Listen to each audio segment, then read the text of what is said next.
Vivemos dias em onde as pessoas buscam soluções rápidas, prazeres momentâneos para aliviar uma dor profunda na alma.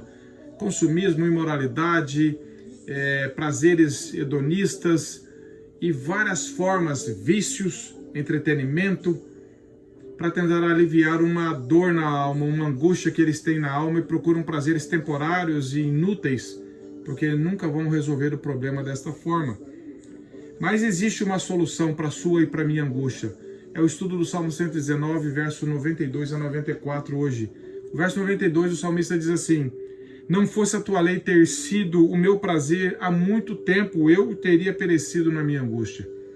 Olha só, primeiro ele admite a angústia, o que nega esse evangelho falso, triunfalista, que diz que crente não fica doente, crente não fica triste, crente isso, crente aquilo.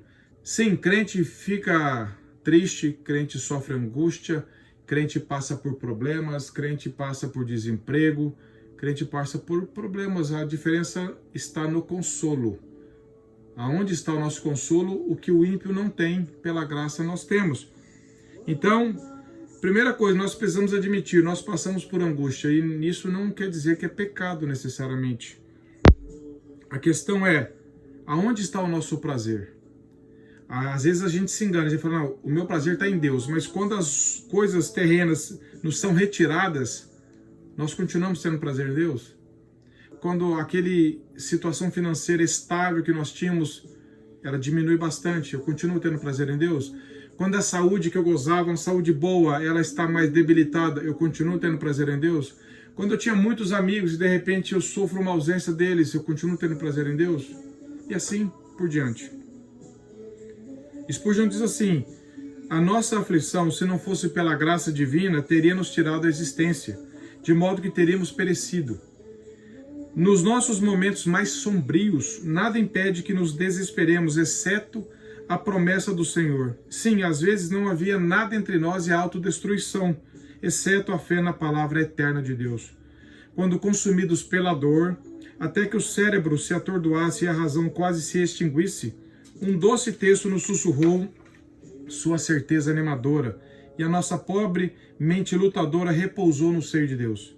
Aquilo que era nosso deleite na prosperidade foi a luz na adversidade. Aquilo que durante o dia nos impediu de sermos arrogantes, durante a noite nos impediu de perecer. Fecha aspas. Então, nas nossas angústias, nós precisamos lembrar dessas verdades, buscar ter prazer na lei de Deus, desenvolver um relacionamento com Deus. E a aplicação para nós é que angústia nós temos, todos têm. Agora, o prazer na lei de Deus, nem todos. Por isso que muitas vezes nós perecemos e sofremos essa destruição pela angústia e pela tristeza, porque buscamos solução em prazeres temporários e pecaminosos fora de Deus, o que aumenta a nossa dor. Que possamos, pela graça, clamar misericórdia de Deus para ter prazer na lei de Deus, prazer no relacionamento com Deus, prazer em meditar na palavra, porque a palavra nos restaura a alma, nos edifica. Que seja uma realidade na minha e na sua vida também. No verso 93, o salmista continua assim: nunca me esquecerei dos teus preceitos, visto que por eles me tens vivificado. O que nós podemos aprender aqui desse texto? Primeiro, nós temos que lutar contra o esquecimento. Sim, nós esquecemos muito fácil da lei de Deus, da palavra de Deus. Por isso nós precisamos meditar nela e ter prazer nela. Aquele que só lê religiosamente para cumprir alguma meta ou para conhecer apenas intelectualmente, ela não vai para o coração, não muda a nossa vontade, afetos e desejos. Mas pela graça de Deus nós possamos amar a Deus e amar a palavra, para podermos pedir, para lutarmos. Senhor, nunca quero esquecer a tua palavra, porque eu não posso esquecer dela, ela é tudo para mim. É isso que o salmista fala. A regeneração de Deus faz isso em nós, não é por esforço. Quando nós somos ganhos, quando nós somos alvos da graça de Deus, o Espírito Santo nos leva a amar a palavra, a ter prazer nela, e ela vai ganhando o nosso coração. Por isso que o salmista fala no verso 11, guarda a tua palavra no meu coração para não pecar contra ti. É isso que ele está dizendo em outras palavras aqui. Nós temos que lutar contra o esquecimento, e uma forma de lutar contra o esquecimento é meditar na palavra diariamente, para que ela esteja sempre rodando na nossa mente, ganhando as nossas emoções, nossos afetos, mudando a nossa vontade, a nossa conduta, ganhando o nosso coração. Se nós abandonarmos a meditação, nós cairemos no esquecimento. Por isso que devemos buscar essa verdade. Lembrar, que nem Lamentações de Jeremias 3, quero trazer à memória aquilo que me dá esperança, que a tua fidelidade se estende, por aí vai o amor de Deus, a graça de Deus sobre as nossas vidas. E ele diz assim, porque é por eles, pela tua palavra, pelos teus preceitos ou pelos teus mandamentos, são expressões intercambiáveis, tu tens me vivificado. Deus usa a palavra para nos vivificar. Veja que pelos teus preceitos, tu, Senhor, tens me vivificado. Quem nos vivifica é Deus, mediante a palavra. Se eu me afasto da palavra, eu estou me afastando do instrumento da verdade infalível e inerrante, da única regra de fé e prática que Deus usa na minha vida para me vivificar. Então, geralmente cristãos, quando estão mortos ou amortecidos na vida cristã, é porque se afastaram da palavra. Deus usa a palavra. Crente que se afasta da palavra está se afastando de Deus. Clamemos a Deus para que nos mantenha sempre perto, meditando na palavra de Deus, que por ela Deus nos dá vigor espiritual, nos enche de ânimo, esperança e um coração cheio de gratidão pelo que Ele fez por nós. Há quanto tempo você não medita na palavra de Deus de forma assim? Não é rastelar a palavra só, daquela rastelada superficial. É cavar, orar, estudar a palavra, comparar com outros textos, tentar compreender o que Deus tem para dizer, pedir graça para que aquilo seja uma realidade na sua vida, na minha vida. Quanto tempo nós não fazemos isso? Isso demonstra o nosso vigor espiritual ou a nossa inanição espiritual. E no verso 94 ele continua assim, sou teu, salva-me, pois eu busco os teus preceitos. Essa expressão sou teu é muito teológica, é muito viva, é muito rica. Ele não está dizendo que eu sou teu do nada, ele está falando, ele está demonstrando ao longo dos Salmos que Deus o comprou, que Deus o resgatou, que Deus tem trabalhado no coração dele, que ele pertence a Deus, que o Senhor é o pastor dele, que o Senhor restaura a alma dele, que a palavra restaura. Por isso que ele tem essa confiança humilde de falar que ele é do Senhor. Essa é uma das declarações mais belas de segurança espiritual. Eu sou teu, eu não sou de mais ninguém, eu pertenço a ti. O Senhor comprou-me com o teu precioso sangue. Salva-me, por isso que ele está pedindo, salva-me, Senhor. Salva-me.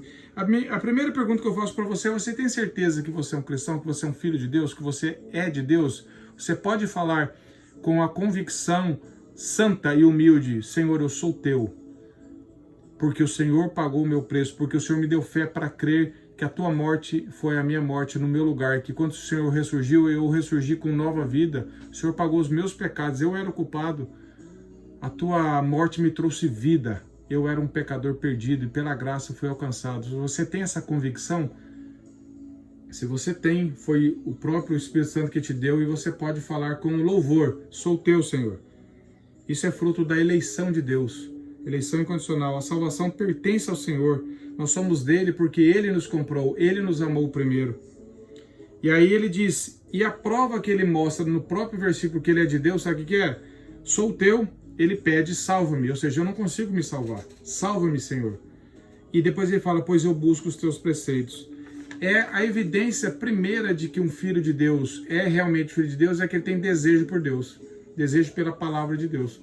Não é um desejo só de estar na reunião domingo para cumprir uma agenda ali, é um desejo por Deus, por estar com a igreja, sim, que é o corpo de Cristo, mas também no dia a dia um desejo de amar a Deus, de obedecer a palavra, de amar a palavra, de estudar a Bíblia, de orar a Deus, de ter uma vida para a glória de Deus. Essa é uma prova. João 14:21 diz, aquele que tem os meus mandamentos e os guarda, esse é o que me ama.